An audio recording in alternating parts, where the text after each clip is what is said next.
Okay, so we're going to look at transition gates at the moment. So it's one way that we can help towards achieving edge triggering. What we do is we use the propagation delay associated with logic gates to achieve this. So let's have an example now. You'll always find that there'll be an odd number of logic gates that connect here between here and where then the signals meet back up again. The signals have to be always be an odd number. Now the number of logic gates here dictates how long the final pulse that we're going to get out of here is going to last for, as you'll see when we draw the timing diagram. But let's construct it as we go along. So I could have broken this down, and I could have had that, took a timing diagram for that point there, then that point there. But as this is revision, I just want to save a little bit of time. So if A is low, it means that point is high, that point is low again, which means then the point there is high. Okay, so low, high, low, high. So B is high at the moment, so we can draw that in. So B is high at the moment. Okay. Now, if A and B are both, if A is low, B is high, is an AND gate, then so Q is going to be low. Okay. Now, at this point in time here, A goes high. Okay. Now, A is high, B is high, which means Q will go high. But as we're talking about using propagation delay and transition gates, then it takes 5 nanoseconds for Q to respond to that.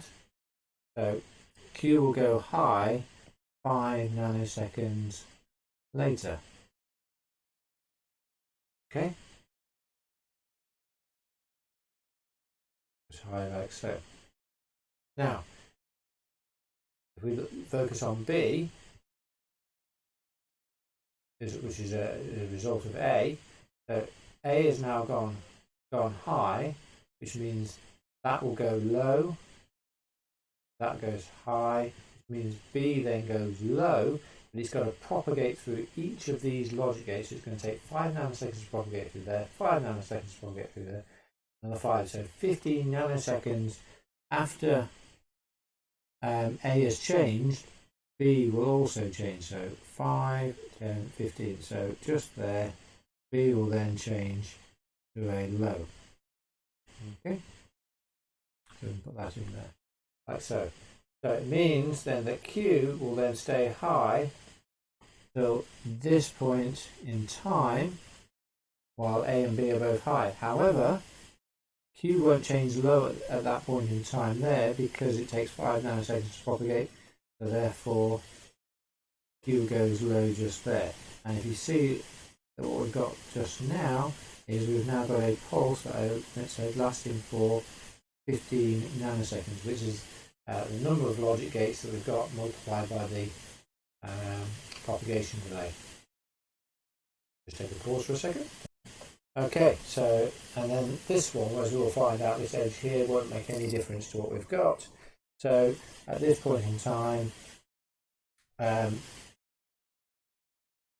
changes to a low, which means then it will take 15 nanoseconds for that to propagate through to B.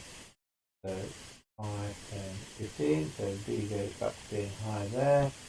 Okay, but it has no effect on Q, because we've got Q, for Q to be high, then both A and B have got to be high, so Q can just carry on like that. And that's the end of our timing diagram for our transition gate. So what we've done is created more, I like to call it the capture window rather than edge triggering, so we can use the idea of a transition gate to create a little pulse, like so.